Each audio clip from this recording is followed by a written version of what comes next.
the God complex it's a philosophy a title that I actually put on something that I see a condition in policing that I talked about in the last video, and just to kind of go more in depth into what it is.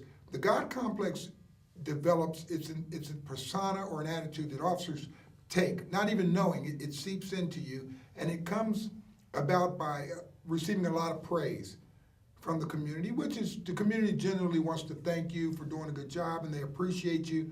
But we go into this job and we know the risk when we step out there to take this job. You know, like a football player, every snap of the play can be the last one. You know, we put on our uniforms and we go out there, and it's nice that people thank you. But when it gets to where you've basically just put on your uniform, you've gone to work and you're just going through the motions and you're getting half-price meals, you know, you're getting praise heaped on you, people are coming over and buying your meals, and officers start to develop this God complex, this people owe me. And you run into situations to where, if you look at a lot of the YouTube videos, and you look at these incidents where officers are in a confrontation, a physical confrontation with someone, and if you rewind it back to the beginning, it usually comes from a situation where almost like the officer's feelings got hurt. The first one that comes to mind for me is the Sandra Bland video. You know, whether the stop was good or not, without debating that, let's just look at the context of how the officer approached the issue. And things got heated when he asked her to put her cigarette out.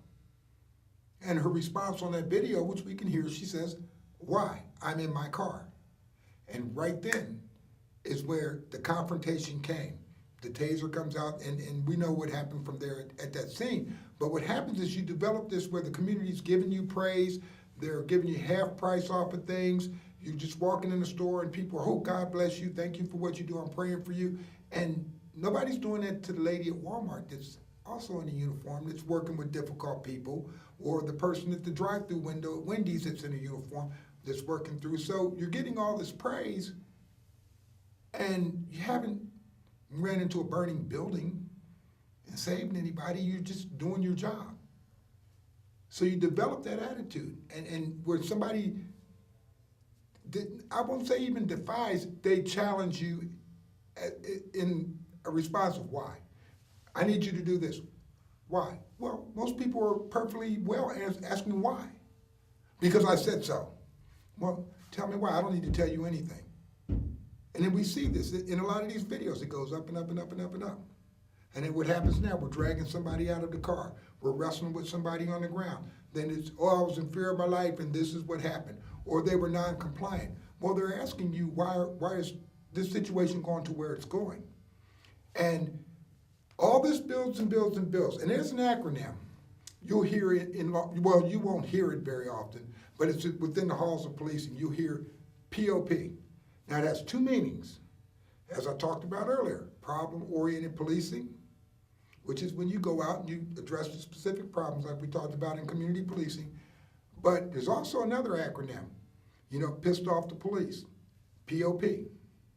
And officers will say, you know, "Why'd you take him to jail?" You know, you could have written the ticket. "Why'd you take him to jail?" POP. And you know, civilians don't know what that acronym is, but it's so commonplace in the policing that there's a name for it, POP. And POP, or pissing off the police, is generally when a verbal warning will suffice, but it goes to an arrest. Well, why couldn't it have been a verbal warning? What made it jump from a verbal warning to an arrest, or a verbal warning to a citation? Where's that denominator in there? Where's that balance, that midpoint? Did his actions dictate it? Well, did his actions warrant it, or did he just take you off? So, well, it's a POP arrest. And that's a term that you'll hear a lot when it comes, and that comes right out of the God complex. Because, you know, how dare you? I'm here. I'm going to tell you what I need you to do, how I need you to do it, and I can best tell you how to answer your problem because I've been here now for 3 minutes, and I know better than you do. Sit down. Well, why do I need to sit down? Because I said so. Stand over here. Put your hands where I can see them. Okay. You know, don't ask any questions while I'm talking. Why? Because I said so. These are things, if you go back and look at these YouTube videos, this is language you hear. Because I said so. Because I told you to. I'll tell you when I want you to know. Instead of just saying, "Hold on a minute, I'll tell you when I need you to do that. Please do this, please do that. How you phrase things has a lot to do with whether your city's going to be in a civil lawsuit, you're going to be on YouTube, you're going to have riots in the street, or do you just handle the situation and move on? You know, when you get into the God complex, your feelings come in. That blue chip that you see up on the shoulder of when someone questions law enforcement, immediately the guard comes up. How dare you question me? Well, I mean, aren't we the public servant? Which, like we talked about in the first session of the God complex, when the public servant becomes so powerful, from all the praise that the community builds this monster, they heap this on. And I'm not saying don't praise officers and don't thank them, but when it goes overboard and these officers take the praise the wrong way and they build this monster, this Frankenstein, inside of themselves. And it's not all of them, but it's some of them.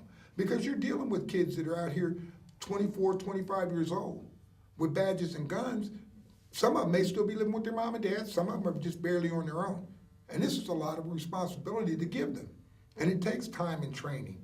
And if somebody's heaping all this praise, you went from working at Whataburger or Walmart 2 years ago to all of a sudden you're in this car making life and death decisions with people's lives. And people are praising you for it, and you're watching cops and seeing all this action, and you're living up to these unrealistic Hollywood fantasies that we see played out on what they call reality TV, which sometimes is anything but real. Then where are we at? We're playing reality TV with real people out here, with real consequences and real decisions. And you see in a lot of these cases, you know, the officer doesn't even know why he did something. It's not even conscious that he did it. So he actually goes back and looks at his video camera, his in-car camera. And wow, I didn't even know I did that. Man, I didn't even remember saying that. Because when you get in that world, you get caught up in that God complex, it takes over, it's automatic. And some of the things you can do to prevent that from happening is, you know, if all your friends are just cops, that's all you do is you hang around cops when you're off, you sit around and you talk about calls you work, you talk about guns, you don't deal with anybody but police, you're dealing with people who are maybe caught up in that God complex. You know, do you break that cycle? Do you have a life outside of police work? Do you leave this stuff at work and come home and be a functional human being? Do you interact with your community? You know, do you go to church within your community? Do you shop in that community that you work in or in that city? Do you go to the movies? Do people see you? Do you speak to people when you're off? Even when you're at work, do you build a relationship with somebody? Hey, Miss Jones, how are you today? How are you? Where you have something that takes your mind away from the law enforcement aspect of it. Because when you make this your whole world, it's a job, it's a profession, but when you make it your whole existence and your whole being, then you're dealing with negativity for the majority of your life. So you have to elevate yourself above the mess to survive. And then all these people that you're supposed to be serving are praising you and heaping blessings on you for just doing your job, not nothing. And it's not to take anything from officers who were killed in the line of duty and were heroic. We have heroic moments and we do heroic things, but we're not gods and heroic 24 hours a day just because we put on a uniform and came to work. You know, you have to humanize yourself and become transparent. And I think the God complex is behind a lot of the catalyst for a lot of these hostilities we see. The traffic stops that go awry, the instant shoot first or reach for the gun first, he's not being compliant, I was afraid for my life. It's not communicating. It's my way, and you don't have an option. It's my way or it's no way. And there are some incidents where we totally want to control the situation. But if I can get you to do what I need you to do while making you think that you're controlling it, it's a win-win. It's a win-win. We don't get to the civil trial. We don't get to the riots. We don't get to the standoffs in the street. We don't get to the grand juries. And sure, there's going to be incidents, and there's always going to be something that happens. But the God complex is very real, and you know, it's something that each officer has to examine himself, herself. We all have our good days, and we all have our bad days. And there's some days you go to work, and you're just like, man, you know, I just can't deal with another baby mama drama tonight. We're human beings. But you have to always guard and ask yourself, am I falling into this to where I'm above these people? I'm better than these people? I don't need these people? Because I said so, that makes it okay. You can trust my word. Well, we're finding out that you can't. You know, we carry a lot of emotional baggage. So, the God complex becomes relative, and it's very important that officers know their limits and be able to establish relationships outside of the department in the community and be active in the community. That's how, and you think you're doing it for the community, when in the long run, you find out you do this job long enough and you have friends that you develop outside of policing, you find out that you did yourself more therapy by developing those friendships away from the department, away from the drama and the politics of policing, than you would if you just make all your friends cops and that's all you're gonna do.